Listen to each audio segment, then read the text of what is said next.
Men and women exist. Occasionally, we even like each other. We exist because of these two simple truths. We all owe our lives to the fact that it is possible, at least sometimes, for men and women to get along. All human life stems from the reality of and difference between men and women. We live, however, in an age which is increasingly keen to pretend that sexual difference isn't important. In some respects, it isn't. The past century has seen women's mass entry into politics, culture, and the labour market under the banner of equality. Men and women are becoming closer in terms of what they do or want to do, and this has in many ways created a more complex and interesting world. The sexes are socially, economically, educationally, culturally, and sexually more proximate in their behaviours than ever. And yet, in other ways, men and women could not seem further apart or less comprehending of each other. Chaos reigns. The modern individual is, in many ways, a neutral, de-sexed being. The differences between us are papered over. In most contemporary workplaces, it doesn't matter if a man or a woman does the job, although men still dominate the most perilous occupations. And it doesn't matter if a consumer is male or female, except if you are trying to sell them something branded, usually unnecessarily, as masculine or feminine.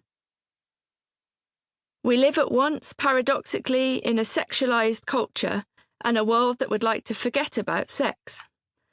Playful androgyny, a kind of knowing messing about with roles, while not denying the reality of sexual difference, belongs to a distant era. Think of stars from the 70s and 80s. Bowie, Prince, Grace Jones, Mark Almond, Boy George, Annie Lennox, and others. The popularity of drag indicates that there is great interest in the exaggerated, stereotypical performance of femininity and to a lesser degree masculinity. But the undecidability of androgyny is a more delicate proposition, one which we seem to have lost in the bid to give everything a fixed name and an identity. I think we need to return to thinking about men or women in terms of sex rather than gender, where the latter is a stand-in for how people would like to be perceived by others. It's not that how we would like to be seen doesn't matter, though it is all too compatible with a culture obsessed with branding, but that by ignoring sex we end up ignoring fundamental aspects of our shared reality and remain mired in confusion about who we are and how we should understand each other.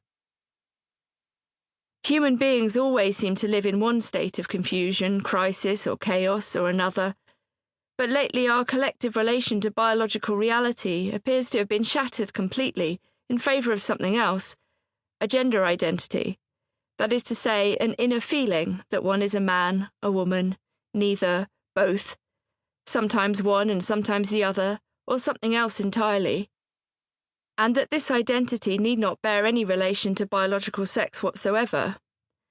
This is what Kathleen Stock identifies in Material Girls as the trend in favour of gender identity and away from sex, noting that a generational divide has opened up. The battle of the sexes has become the battle over the sexes, and anyone cleaving to essentialism, or to biology, that is to say, upholding the commitment to the reality of sexual difference as fundamentally constitutive of all human life, runs the risk of being threatened with violence or losing friends and work as various campaigns gear up to punish women, in particular but not only, for defending their sex-based rights. As one article about Stock has noted, as one of the UK's leading gender-critical feminists who has insisted that an individual cannot change their biological sex, Professor Stock has faced relentless criticism and abuse, with blogs, petitions and Twitter users regularly demanding her dismissal for her allegedly transphobic views. Stock is not alone.